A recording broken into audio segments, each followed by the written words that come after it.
Good afternoon student, आप सबका Oxford Malwa academy में स्वागत है। आज हम class 12 subject business study chapter 3 business environment का अगला मैटर पढ़ने जा रहे हैं, है ना। आज हम डीमोनेटाइजेशन के बारे में पढ़ेंगे। डीमोनेटाइजेशन क्या होता है? डीमोनेटाइजेशन, इसको हिंदी में विमुद्रीकरण कहा जाता है।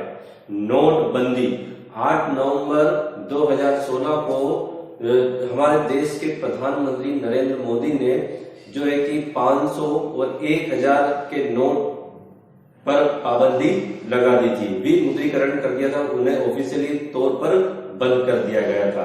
तो उसी को डीमोनेटाइजेशन कहा जाता है, विमुद्रीकरण कहा जाता है, नोटबंदी कहा जाता है। इसके मीनिंग को हम समझेंगे। The act against a currency unit और put an official stop on its status as a legal tender is known as demonetization, है ना।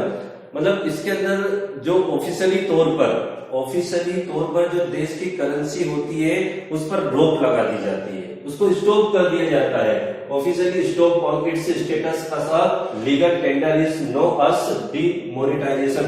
मतलब जो करेंसी होती है देश की, उस पर जो है एक ऑफिशियली तरीके से, कानूनी तरीके से उस करेंसी पर रोक लगा दी जाती है, उसी को ही डीमोनेटाइजेशन कहा जाता है। ठीक है। It is the process that involves a change of national currency where old currency is replaced with the new currency.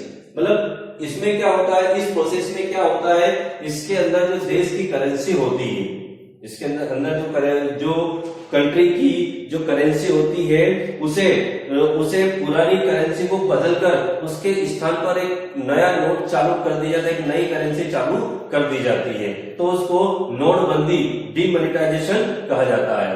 ठीक है। तो ये जो क्वेश्चन है बहुत मोस्ट इंपोर्टेंट है, ये आपको 2 मार्क्स में आ सकता है। ठीक है, इसको अच्छे से आप लर्न कर लेना। नेक्स्ट है ऑब्जेक्टिव्स ऑफ डीमोनेटाइजेशन। मतलब डीमोनेटाइजेशन जो है उसके ऑब्जेक्टिव क्या है, उसके उद्देश्य क्या है। विमुद्रीकरण जो है कि इंडिया में जब 8 नवंबर 2016 को जब हुआ था, 2016 को जब हुआ था, तो उसके क्या ऑब्जेक्टिव थे, क्या उद्देश्य थे, उसको क्यों जो है कि नोट को बंद किया गया था, 500 और 1000 के नोट को बंद क्यों किया गया था। ठीक है, उसके उद्देश्य क्या, उसके ऑब्जेक्टिव क्या है। ठीक है। Removing black money from country. मतलब जो देश के अंदर जो ब्लैक मनी है उसको रिमूव करना, उसको बाहर निकालना। देश के अंदर ब्लैक मनी किसे कहा जाता है, जो बगैर टैक्स से, जो गवर्नमेंट को जो टैक्स पे नहीं करते हैं और उनके पास जो मनी रहती है उसको ब्लैक मनी कहा जाता है। ऐसी मनी को क्या करना, बाहर निकालने के लिए जो है कि डिमोनेटाइजेशन किया गया था। ठीक है। उसके बाद स्टॉपिंग ऑफ करप्शन। जो करप्शन है, भ्रष्टाचार को रोकने के लिए भी इसका मेन उद्देश्य था। इस कार्य को करने का, डिमोनेटाइजेशन, नोटबंदी करने का इसका मेन उद्देश्य था जो है कि स्टॉपिंग ऑफ करप्शन, भ्रष्टाचार पर रोक लगाना। ठीक है। Stopping transfer funds to stop terrorist activities. मतलब इसमें क्या हुआ कि जब डिमोनेटाइजेशन हुआ तो जो टेररिस्ट फंडिंग है वो क्या हो गई, रुक गई, है ना। उसको रोकना इसका मेन उद्देश्य था। और उसके बाद जो टेररिस्ट एक्टिविटीज है वो उसको कम करना भी इसका उद्देश्य था। तो इसके लिए इसको किया गया, इसका ये ऑब्जेक्टिव है, ये इसके उद्देश्य है। नेक्स्ट पॉइंट है to track of fake currency. जो मतलब फेक करेंसी, जो नकली नोट है, बाजार में जो नकली नोट है उसको ट्रैक करना, उसको पकड़ने के लिए भी नोटबंदी की गई थी, इसका ये उद्देश्य है। ठीक है। नेक्स्ट पॉइंट है आपका to transform Indian economic into cashless economic. है ना। मतलब ये जब इसका ये भी उद्देश्य है कि अब ज्यादा से ज्यादा लोग क्या करें, कैशलेस इकोनॉमिक्स जो देश की जो अर्थव्यवस्था चल रही है उसको कैशलेस इकोनॉमिक्स से बनाना। कैशलेस इकोनॉमिक्स का मतलब ये है जो है कि कई प्रकार की ऐप हमारे पास है, जैसे पे फोन है या गूगल पे है, इनसे जो है कि फंड ट्रांसफर करना, लेन देन करना, मनी का ट्रांसफर करना, है ना, उसको कैशलेस पद्धति कहा जाता है। तो उसको ज्यादा से ज्यादा बढ़ावा देने के लिए भी इसको किया गया था। तो ये इसके ऑब्जेक्टिव है, ठीक है। 2 मार्क्स में पूछ सकते हैं इन ऑब्जेक्टिव को, तो इनके डिटेल आपको नहीं लिखते हैं, सिर्फ 2 मार्क्स में आएंगे, तो इसमें से आप 3, 4, 5 लाइन लिख देना, ठीक है, ओके। नेक्स्ट मैटर है अपना एडवांटेज ऑफ डिमोनेटाइजेशन। मतलब डिमोनेटाइजेशन के एडवांटेज क्या है, उसके एडवांटेज क्या है। जब डिमोनेटाइजेशन हुआ तो उससे क्या क्या लाभ हुए, है ना। फर्स्ट वाला पॉइंट है help the government in tracking black money. Government को हेल्प मिली, गवर्नमेंट को जो ब्लैक मनी है उसको ट्रैक करने में, उसको पकड़ने में क्या मिली, मदद मिली, सहायता मिली, ठीक है।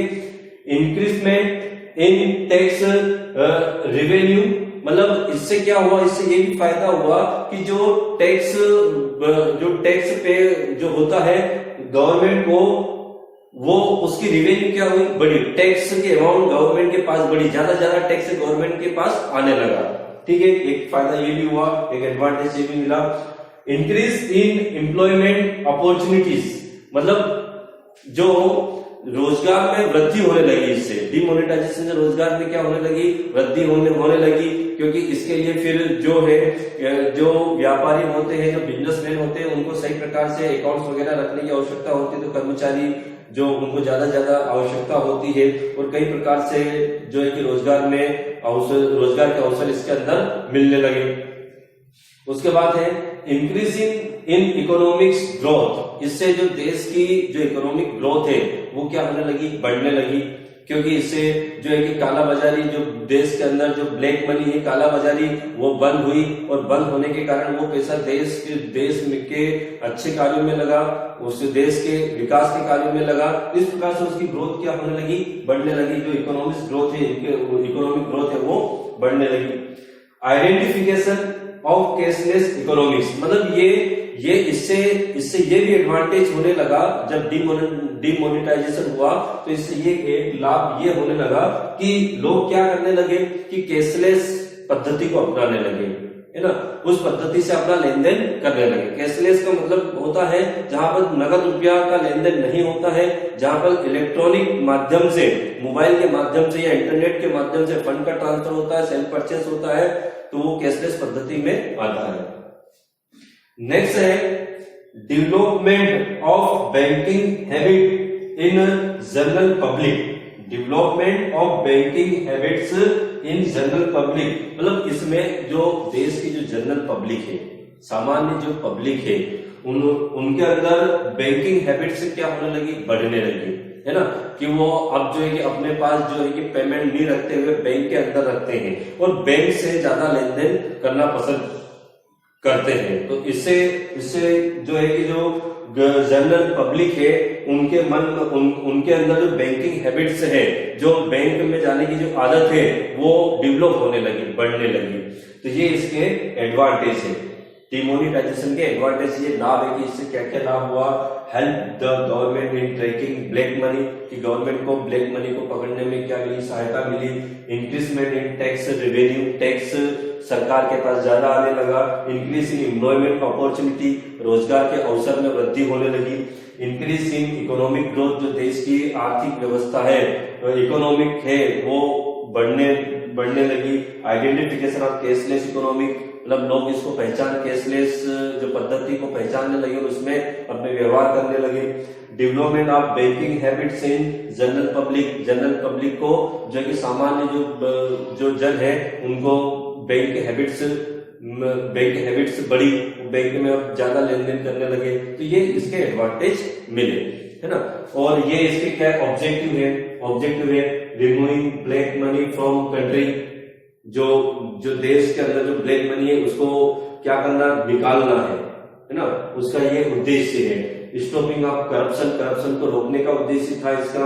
उसके बाद stopping terror funds to stop terrorist activities, terror fund को रोककर, टेरर फंड को रोककर जो टेररिस्ट एक्टिविटीज से आतंकवादी जो गतिविधियां है उस पर रोक लगाना इसका उद्देश्य था। टू ट्रैक फेक करेंसी, जो नकली करेंसी मार्केट में चल रही है उस पर रोक लगाना इसका ऑब्जेक्टिव था, इसका उद्देश्य था। और to transform Indian economics into cashless economy, Indian जो इकोनॉमी को उसको क्या करना है, कैशलेस इकोनॉमिक्स बनाना है। तो ये इसके क्या है, ये इसके ऑब्जेक्टिव है। ये 2 मार्क्स में ये जो आज मैंने आपको जो 3 मैटर आपको पढ़ाया है, एक तो इसका मीनिंग, इसके ऑब्जेक्टिव और इसके एडवांटेज, है ना।